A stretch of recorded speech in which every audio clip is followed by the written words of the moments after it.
بسم اللہ الرحمن الرحیم۔ السلام علیکم۔ حکومت میں جان سنوری، علی ستپارہ اور جے پی مہر کو اب ان کو فائنلی تصدیق کر دی ہے کہ ان کا انتقال ہو چکا ہے، لیکن لوگ یہ بات ماننے کو تیار نہیں ہیں کہ علی ستپارہ اب ہم میں سے نہیں ہیں، اور وہ اب بھی کسی معجزے کے بارے میں سوچ رہے ہیں، انتظار کر رہے ہیں۔ اور آج کی اس ویڈیو میں آپ کو ایک انتہائی اہم بات بتاؤں گا جو شاید آپ واقعی جاننا چاہتے ہو۔ 5 دسمبر سے لے کر جان سنوری جو ہیں ان کے لاپتہ ہونے سے پہلے اپنی بیوی کو آخری سیٹلائٹ فون کال کی، وہ کیوں اپسیٹ تھے، ان کے ساتھ کیمپ 3 پہ کیا ٹریجڈی ہوئی یا کیا مشکل ہوا، وہ کن حالات سے بچنا چاہ رہے تھے لیکن وہ درپیش آ گئے، کب کیا اور کیسے ہوا، پوری کوشش کروں گا کہ آپ کو یہ معلومات اس ویڈیو میں مل جائیں۔ علی ستپارہ نے ساجد کو واپس بھیجنے سے پہلے کن جذبات کا اظہار کیا اور کیا نہیں کہ پہلے کسی ناگہانی صورتحال کا ان کو پتہ چل چکا تھا۔ آپ پھر یہ سمجھ لیں کہ علی ستپارہ اور اس کی ٹیم K2 پر، یا پھر یہ کہہ لیں کہ اس ٹریجڈی کی ایک پوری ٹائم لائن ہے جو انتہائی باوثوق ذرائع سے حاصل کی گئی ہے۔ راؤ احمد جو علی ستپارہ کے پبلک ریلیشنز آفیسر تھے اور اس ورچوئل بیس کیمپ میں شامل تھے جو علی ستپارہ کے ریسکیو آپریشن کی نگرانی کر رہا تھا، اور ان کی بیگم موریہ احمد سے حاصل کی گئی ہیں۔ لیکن اس سے پہلے ایک چھوٹی سی بات کرنا چاہوں گا کہ محمد علی ستپارہ اپنی زندگی میں جو حاصل کرنا چاہتے تھے وہ انہیں اپنی موت کے بعد کیوں حاصل ہوا۔ ہم کب تک اپنے ہیروز کے مرنے کا انتظار کریں گے؟ کیوں ہم انہیں ان کا مقام ان کی زندگی میں نہیں دے سکتے؟ اور علی ستپارہ تو اکثر یہ کہتے تھے کہ پاکستان میں کو پیماؤں کی کوئی قدر نہیں ہے، کوئی جانتا ہی نہیں کہ علی ستپارہ کون ہے۔ وہ پہلے پاکستانی تھے جو اتنے 1000 میٹر کی کل 14 چوٹیوں میں سے 8 سر کر چکے تھے۔ ننگا پربت کو سردیوں میں پہلی دفعہ سر کرنے کا اعزاز بھی انہی کا ہے۔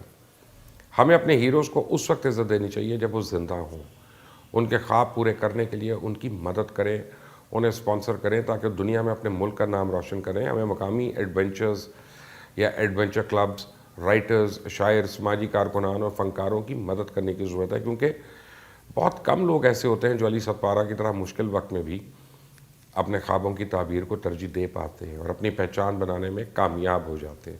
علی ستپارہ کی وجہ سے دنیا کے کئی بڑی کوہ پیما جو ہے وہ بڑے بڑے پہاڑوں پہ چڑھنے پہ کامیاب ہوئے۔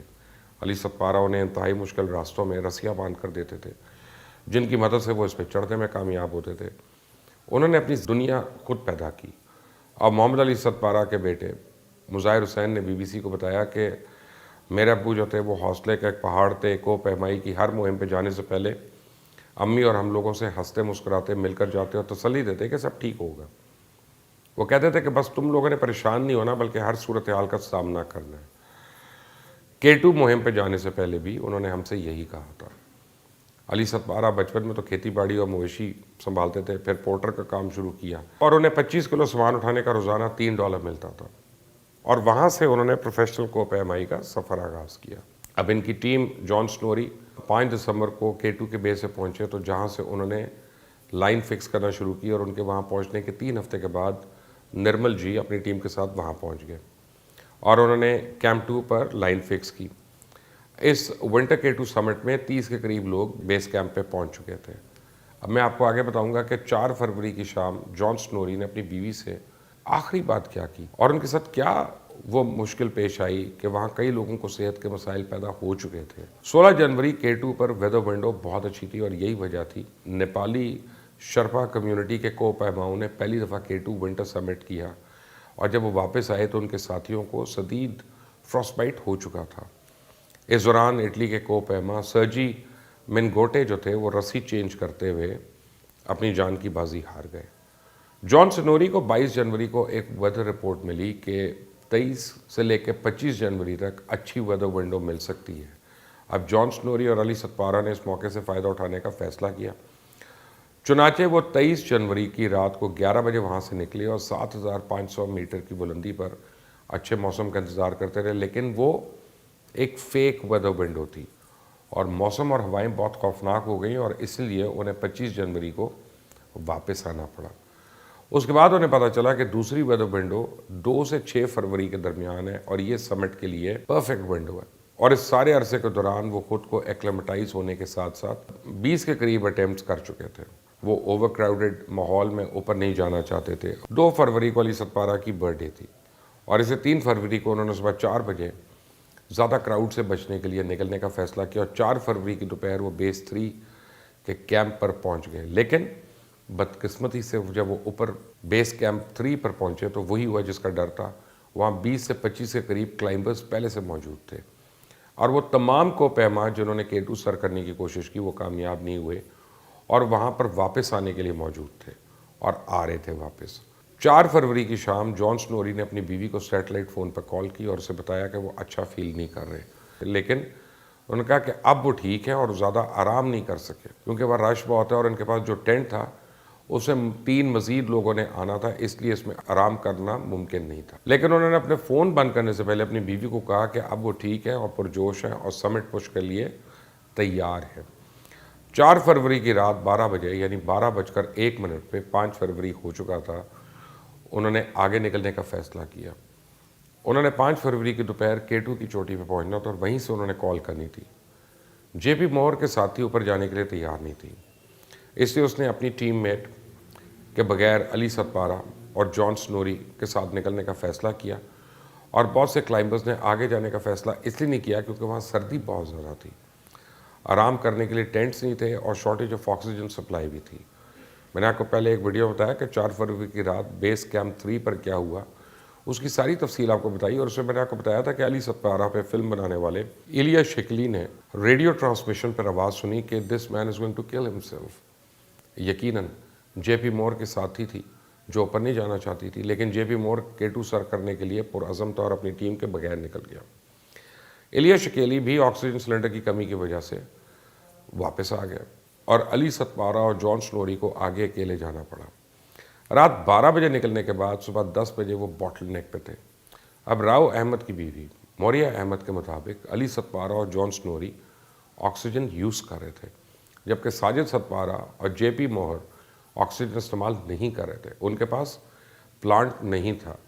جب ساجد کی طبیعت خراب ہوئی تو اس نے آکسیجن استعمال کی لیکن اس کا ریگولیٹر خراب نکلا اور اس کو واپس آنا پڑا. ساجد ستپارہ نے اپنے ماموں سے علی ستپارہ کے ساتھ آخری لمحات شیئر کرتے ہوئے کہا کہ جب وہ آکسیجن ریگولیٹر کی وجہ سے نیچے آ رہا تھا تو ابو نے اس کو انتہائی جذباتی انداز میں زور سے گلے لگایا, پھر ہدایت کی کہ احتیاط سے جانا, خیال رکھنا, ہم بھی جلدی واپس آ جائیں گے.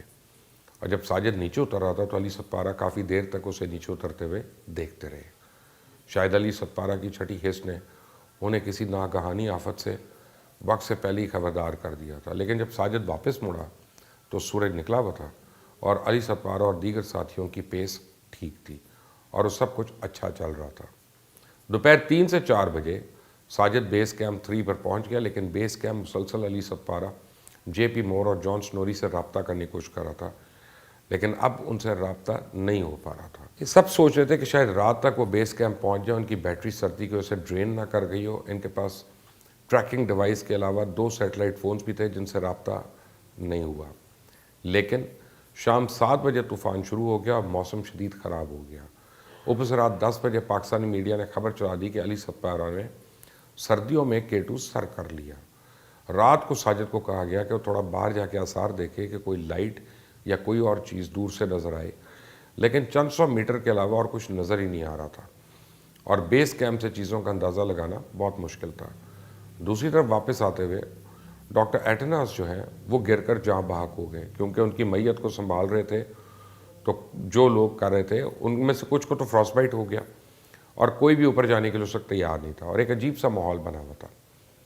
6 فروری کی صبح 8 بجے صبح رپورٹ کیا گیا اور دوپہر کو ریسکیو کے لیے ہیلی کاپٹرز اور ہائی الٹیٹیوڈ پروٹرز آئے اور ہیلی کاپٹر پہلے دن 7500 میٹرز تک گئے لیکن ٹاپ کی ویزیبلٹی نہیں تھی. اگلے دن 7800 میٹر تک تلاش کی گئی لیکن فائدہ نہیں ہوا. اس بعد C-130 F-16 Iceland space agency کی سیٹلائٹ سمیت ہر آپشن کو استعمال کیا گیا لیکن فائدہ نہیں ہوا. حکام نے بغیر کسی ویژول ایویڈنس کے اوپر جانے سے روک دیا کیونکہ اس سے مزید جانوں کے جانے کا خطرہ تھا. اس بعد 17 فروری تک ایکسپرٹس یہ فیصلہ کر چکے تھے کہ جس وقت انہیں واپس پہنچنا تھا وہ نہیں پہنچے. اب اس بات کا کوئی چانس نہیں کہ وہ شاید زندہ ہوں اور ان کی موت کا سرکاری اعلان کر دیا گیا. اللہ تعالیٰ انہیں جنت الفردوس میں اعلیٰ مقام عطا فرمائے. اس بات میں تو کوئی شک نہیں ہے کہ علی ستپارہ پاکستان میں کوہ پیمائی کو جاتے جاتے ایک نئی زندگی دے گئے. لیکن جو بات میں نے آپ کو پہلے اوپر کی تھی وہ بات انتہائی اہم ہے کہ ہم کیوں لوگوں کے گزر جانے کا انتظار کرتے ہیں ان کو ہیرو بنانے کے لیے، کیوں ہم ان کی زندگی میں ان کی قدر نہیں کر سکتے. مجھے اپنی رائے دیجیے گا اس پہ، کامنٹس میں اظہار کیجیے گا. اس چینل کو سبسکرائب کریں، بیل آئیکن کو پریس کریں. انٹل دی نیکسٹ ٹائم، اللہ حافظ.